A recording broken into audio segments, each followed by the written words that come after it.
4 bulan di Bali, rumah Chelsea Olivia dan Glenn Alinsky ambruk saat ditinggal. Chelsea Olivia kini menghebohkan publik setelah dirinya mengabarkan jika rumah yang ia tinggalkan selama 4 bulan lantaran tinggal di Bali bersama Glenn Alinsky dan anaknya ambruk dan mengalami kerusakan. Kabar buruk tersebut pun sontak membuatnya menangis dengan mengetahui kondisi rumahnya tersebut. Sebelumnya diketahui jika Chelsea Olivia dan Glenn Alinsky sempat tinggal di Bali dan meninggalkan Jakarta karena saat itu pandemi COVID-19 varian Omicron sedang merebak. Namun kini Chelsea yang kaget akan kondisi rumahnya memutuskan untuk segera pulang ke Jakarta.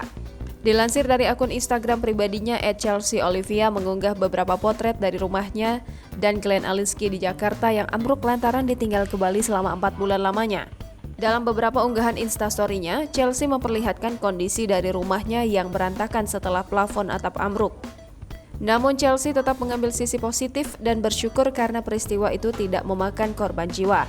Tak sampai di situ saja, barang-barang kesayangan milik Chelsea juga ternyata rusak. Beruntung Chelsea dan Glenn mendapat bantuan dari para kerabatnya untuk membenahi rumah mereka. Atas kejadian tersebut diketahui jika Chelsea Olivia dan Glenn Alinsky akan segera kembali ke Jakarta untuk mengurus rumahnya yang hancur. Jangan lupa subscribe, share, komen, dan like ya!